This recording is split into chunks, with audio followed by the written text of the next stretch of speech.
you have heard before from the previous speakers who explained to you exactly what to do when you're following up a patient who has become pregnant.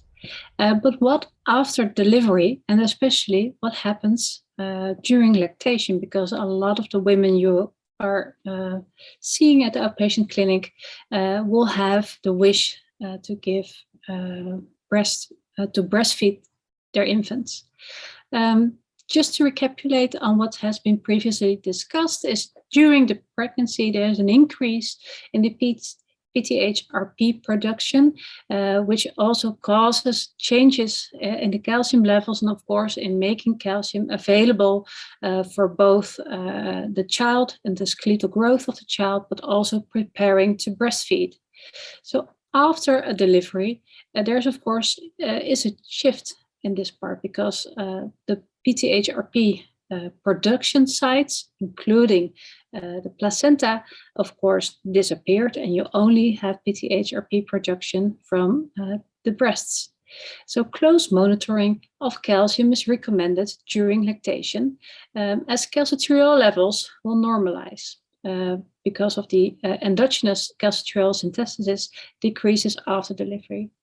PTHRP levels are still increased because, as I said, the breast can still produce them, despite the fact that the placenta is gone and doesn't produce PTHRP anymore.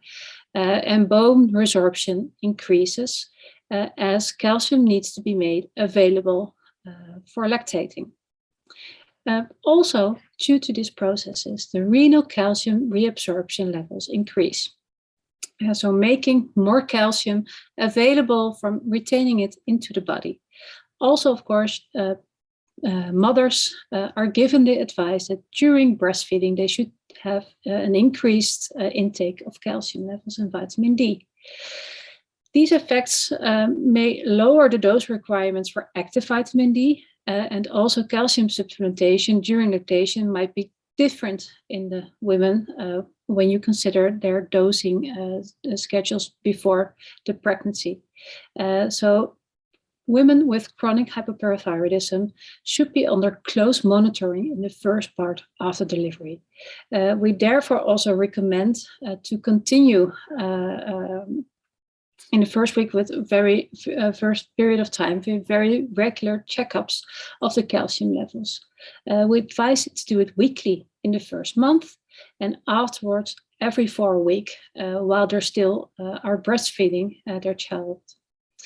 We should also discuss with, sometimes of course there are particular things can happen. People can develop a mastitis or something like that, or there might be a reason that breastfeeding doesn't go as well as anticipated. But you should advise your patients to not abruptly stop the breastfeeding because that can be accompanied by maternal hypocalcemia. So in short, breastfeeding can, of course, a patient can do that during the phase that you would like it to do after delivery. You have to make sure to check the calcium levels every week in the first month post-delivery, and then after every month during the whole period of breastfeeding.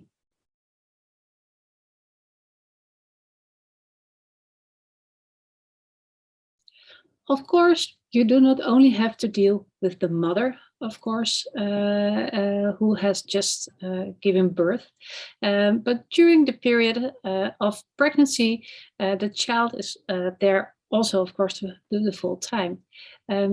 While it's still in utero, the child is fully dependent, of course, by the calcium levels and its own PTH production. And afterwards, after delivery, of course, the child receives intake by, for instance, with lactation and otherwise with formula. But also newborns, of course, need to be monitored clinically as there might be a risk of hypocalcemia, especially in patients which had some difficulties during the follow-up at the pregnancy. Because you can imagine that during a period of hypercalcemia, or in case of any other problems during the calcium levels, this might alter and suppress perhaps the parathyroid development of the child, and therefore the child's own PTH production. While the child is still in utero, of course, you cannot measure it, and also the mother can provide the calcium through the placenta to the child. After delivery, of course, this is not possible anymore, and the child is fully dependent on the intake and on its own calcium and PTH production. We advise that during the first week of life, there's a regular measurement of ionized calcium every second day. When this remains stable, you can stop measuring it after 1 week. Also, depending on your country's advices, we would recommend native vitamin D supplementation, as in all newborns. We have not come across any reports of children developing hypoparathyroidism without any underlying clear cause after a week. So therefore, the period of 1 week will be a very safe way to monitor the children.